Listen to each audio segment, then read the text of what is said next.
Hello everyone. So I will try to give you some highlights of lesson 1. So in lesson 1 we have statistical measures and description of data. So you can see the objectives we have. Let's go to the previous page.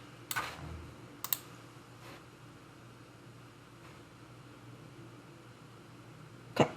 So you can see that we are going to learn about the combination of fields of descriptive statistics and statistical inference.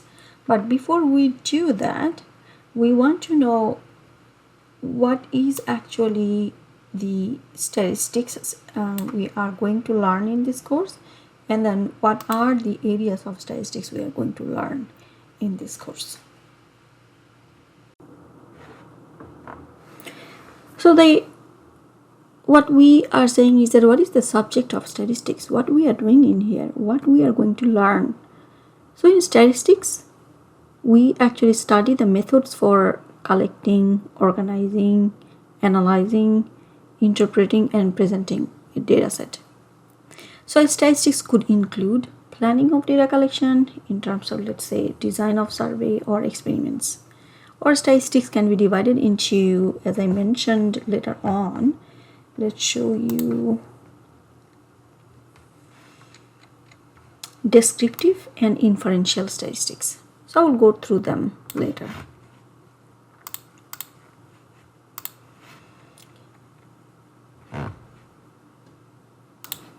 So at first we have variables. What is a variable? Let's say we have some data set. Let's give you an example on an Excel file. So you can see that I added a data set in here. So in this data set we have information of a population. I'll give you what a population is. So in that population we have information of trees. Let's say in a forested area we only have 27 species, 27 trees, and then we have two kinds of species in there, and then we have information of their crown width, information of the tree's height. This is actually giving me information of that forested area about each of the trees. That means we have a few variable information. It's providing us information of that population, the characteristics of the population. So you can see we mentioned that the variables is providing characteristics of individuals. In our case, in this Excel file, I give you example of trees. So each of these are variables, and we have variable information. That means the quantitative information or qualitative. That means it's telling me for each of the tree what are the observed values we have. So that's what I mentioned in here. We can have quantitative or qualitative information. So you know, quantitative information can be tree's height or people's height or people's age, and qualitative information could be what kind of species, what's the category we have. Then we need to talk about samples and population. Let's talk about population first. Since I mentioned in this data set we have information of a forested area, and let's say we only have 27 trees in there, that's the population we have. Based on what objective? Let's say I'm interested about this forested area, what might be the population height of the trees in that forested area. So I'm only interested about that forested area. I'm not interested about other forested areas. So you have to define first what's the population you are interested about, then what's the objective you have. The population is a group of elements or objects. The population can be defined so that you can tell which elements are in the population, which objects are in the population, which objects are not in the population. So in here we have in total what's the population size. We define population size by capital M, and you can see that in here we have 27 trees. That means capital N is 27. That's the population size. Now what is a parameter? So you can see that in each population we would have variable information and characteristics of that population. We can call them by parameter. So let's say in this population, what's the mean, what's the average of ground width, what's the average of height. So we have 27 population size in this population, and then we are now interested about the characteristics of that population. So you can see we have variables. So each of those variables we define them by letter. So you can see I defined the ground width, width and their height. So you can see I define them by X and Y, and then you can define them by other letters as well. If I try to find the population mean, that population mean is actually a parameter. Or let's say I'm interested about what's the maximum value. That means that could be a characteristics. Or let's say I'm interested about variation in this ground width. That's another parameter of this population. And we can define them. So let's say the ground width is Y, and then let's say ground width is Y. And then each of the ground width, we can say each of these observed values are I. That means I could be from 1 to 27. We're just trying to define them. Let's say we are interested about height. Then we can say X is the variable height, and then we are defining them by J, and J is from 1 to 27. Or people can use I as well, because this is the same population. We can say Xi, Yi.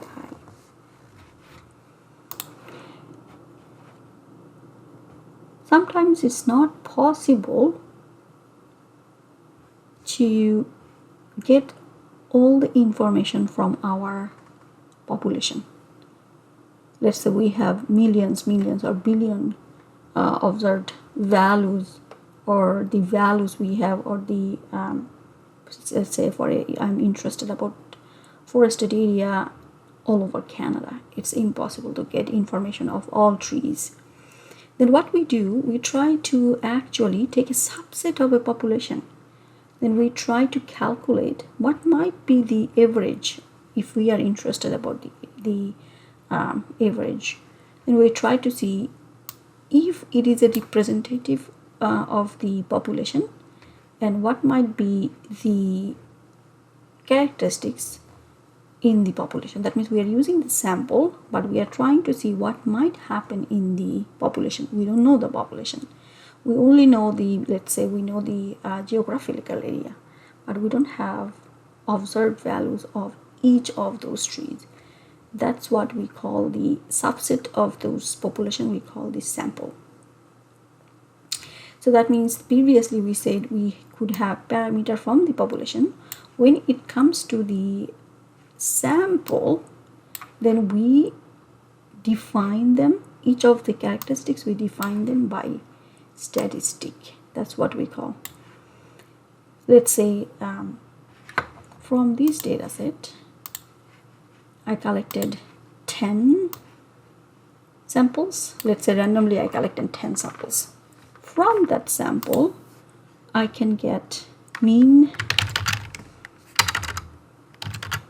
height using the 10 sample size.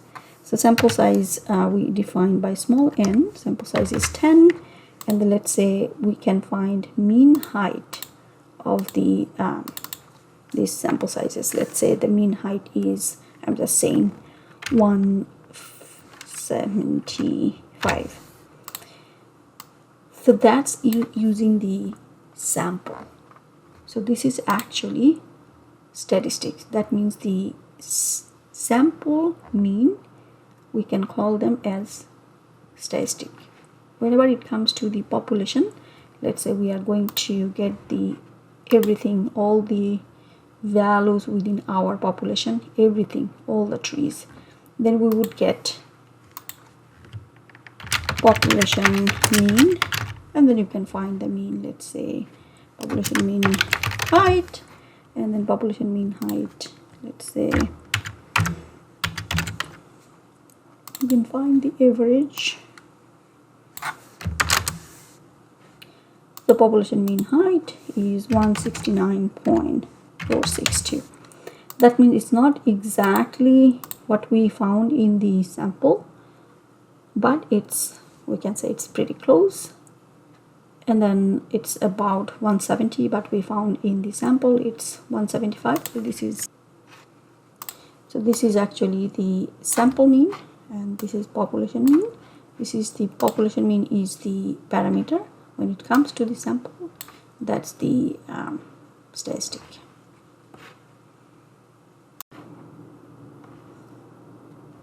So we could have, as I said, descriptive or inferential statistics. So in descriptive statistics, we basically deal with, let's say, the collection, or let's say we are making a table. It could be a frequency table. Let's say we are presenting our data set. That's actually describing everything that we have in a data set, summarizing them. So descriptive statistics provided information from the data set, and then we are presenting them, let's say mean, or let's say how much variation we have, minimum, maximum, or let's say we are actually producing some graphs, let's say on an average, then where we have the mean, and then let's say what's the trend of height, or let's say we are creating frequency distribution table and their graphs. So that's all about the descriptive statistics. When it comes to the statistical inference, later on in this course you will be working on that, let's say hypothesis testing or statistical modeling. Then you will be working on statistical inference. It's all about making prediction. Let's say what might be the weather next few days based on the previous information, the data set we have, the historical information we can predict the future. Or let's say the data set we have in this Excel file of a forested area, then we can say that if we have information of other trees, if we have information of crown width, and we can say using some statistical model, we can say what might be their height. That's actually, we are predicting, making inference about the population we have, about the data we have. So we need to focus on, at first, on descriptive statistics. In descriptive statistics, we are summarizing them, how we are summarizing our data set. So we try to see if we have a data set, then what might be the central location. That means where is the most data set we have. So in this data set, the height information we have, where values are concentrated. So you can see the on an average, they're concentrated mostly on 170. So if you take these values, and let's say I take these values and then I pasted them, then I try to see if I take the smallest to largest, or largest to smallest, so you will see that sorry, it didn't work. I'm sorting them. Yeah, so you can see that it's the smallest is 153, the largest is 184, but the thing is they are actually concentrating more on here. So if you draw a graph, you will see that most of them are concentrating over here. That means where is the central location? That's what we actually try to see in descriptive statistics. So for that, we also want to know how much variation we have in our data set. If we have really low number, let's say we have 100, or let's say we have 500, and then we have more 100, let's say a few more, and then few more really large values. So that means it's actually the variation would be really high. But for now, variation is not much. So you can see we have from 153 until 184. So that means there is not much variation going on. If we have data set where most of them are 153, that means not much variation, really low variation than this data set. If they are scattered, the values are everywhere, then we would say that the variation is really high.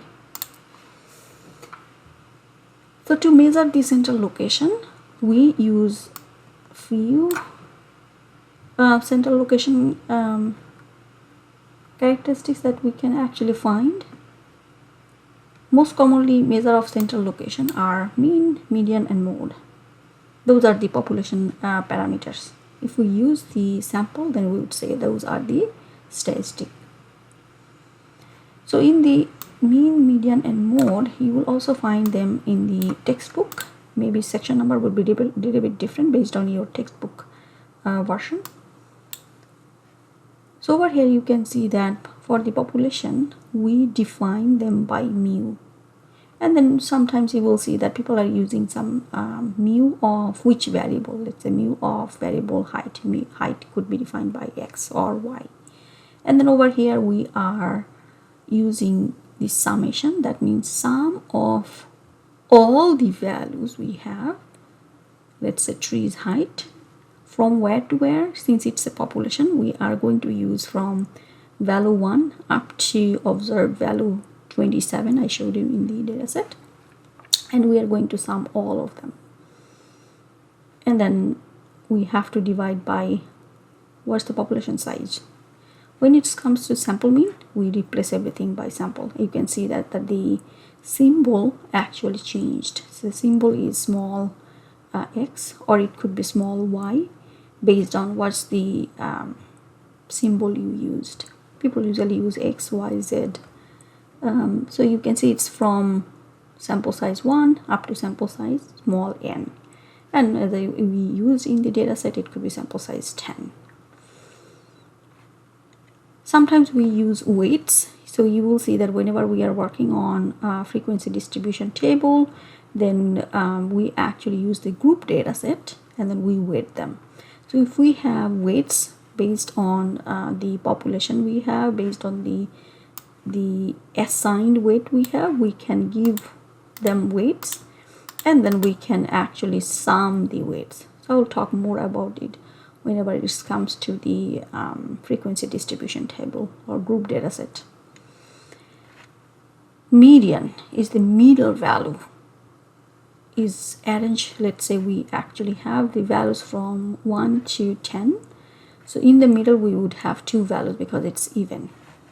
Same thing in here, it's not even number, it's odd number. That means in the middle you would have only one value.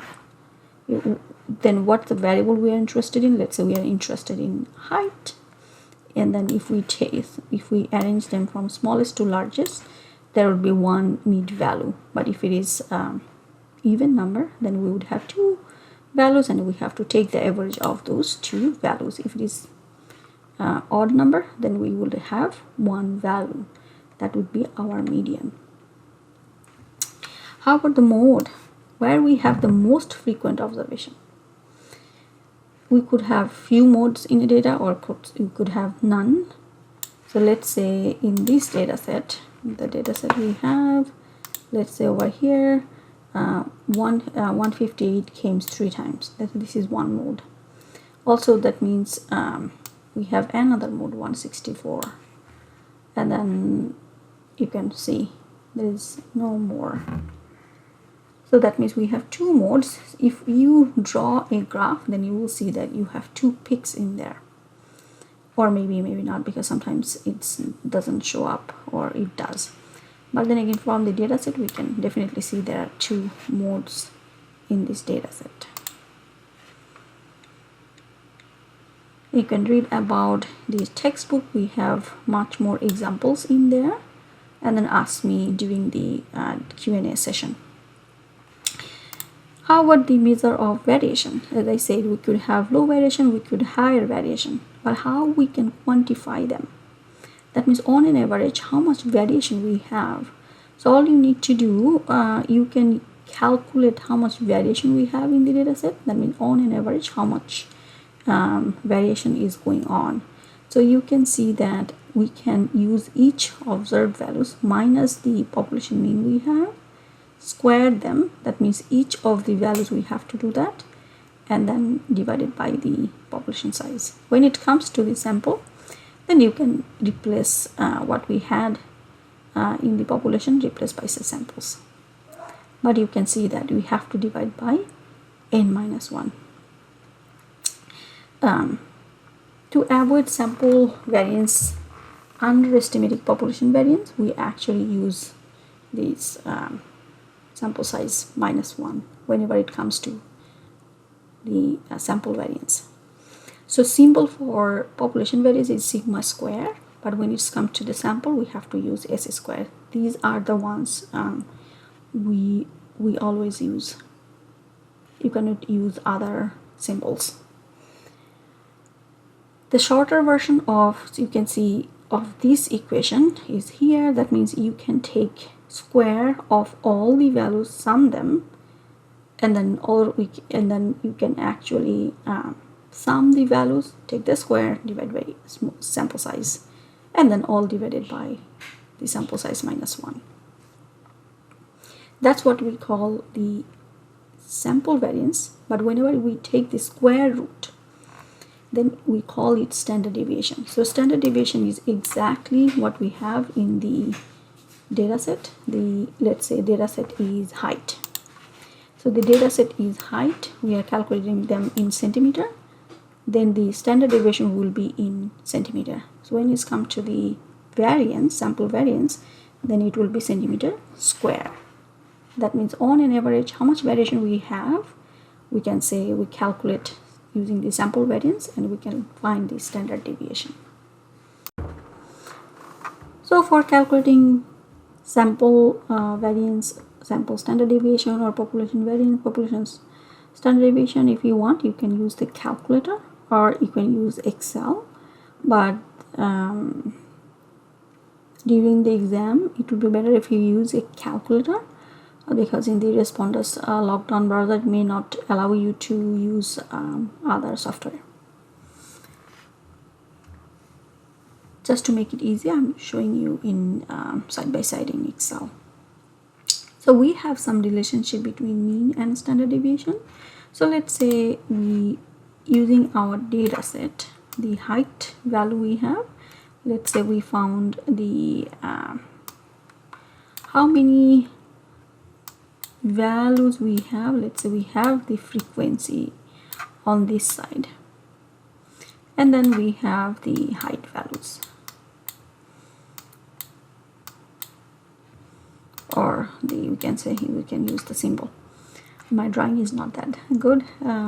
So we can say that the mean would be in this population somewhere here. That means this is where our mean value is. You can see that they are concentrating on this area. We have some small values, we have some larger values. So what we try to see is that if we have the standard deviation, so let's say we have the standard deviation in our population. So this is the distribution we have of the data set. So if we know the standard deviation, what is it telling me? So it's telling me that using some rules, that might be easier for you if I go through the rules. Within one standard deviation, the value you get from the population, let's say this is 2. So within 2 centimeter on both sides, left and right, from the population, how many observations, how many trees will be within one standard deviation? So let's say 2 standard deviation. That means sigma 2 multiplied by 2. That means it will be 4 centimeter. So within 4 centimeter on both sides, that means this area, how many observations will be there? And within 3 standard deviation, you will see that most of the observations will be there. So that's what we are telling in here. The Sheva-Shev's theorem is telling us that if we have the fraction, so k are how many standard deviation we have, let's say 1 standard deviation, 2 standard deviation, or 3 standard deviation, then how much observation we have. So according to Chebyshev's theorem, it says that if we have 2 standard deviation, then 75% observation, that means a large number of observation will fall within mean plus minus 2 standard deviation, because on the both sides. If we make it larger, then you will see that within 3 standard deviation most of them are covered. Same thing for our data set. So you can see that if we have this data set, if we draw a distribution, then within 1 standard deviation, 2 standard deviation, 3 standard deviation, you will see that most of them will be covered. 1 standard deviation, it will be more close to where we have the mean, but 2 standard deviation will be a little bit far from the mean. Similarly, empirical rule says that if we have 1, 2, or 3 standard deviation, then approximately within 1 standard deviation 68% observation will be there. When it comes to 3 standard deviation, that means most of the observation, that means 99.7, that's most of the observation will be within these 3 standard deviation. You also need to take a look at our examples in the textbook. So sometimes we transform our data set so that we can simplify them, where we have mean is 0, where standard deviation is 1. That's what we do in z-score to make it really simple. Let's say we have the data set, then for each of the data points we need to transform them. So data set we had before, so let's say the height values we have, you have to transform each of the values to make a z value. So that means 173 minus the mean divided by its standard deviation. In that way, we can have a new values, the standardized value, and then in those standardized value we will have mean 0 for those standardized value, and then standard deviation would be 1. Then we can say that easily how much observation will be within a certain period, within 1 standard, 2 standard, or within 3 standard deviation. So I'll talk about more on measure of shapes in another video. I hope you enjoyed. Try to take a look at the examples we have in the textbook as well. So I'm trying to give you some highlights. It's not the detail of everything. So you need to read the textbook and this lesson and practice the example, also the exercises in the textbook. Thank you.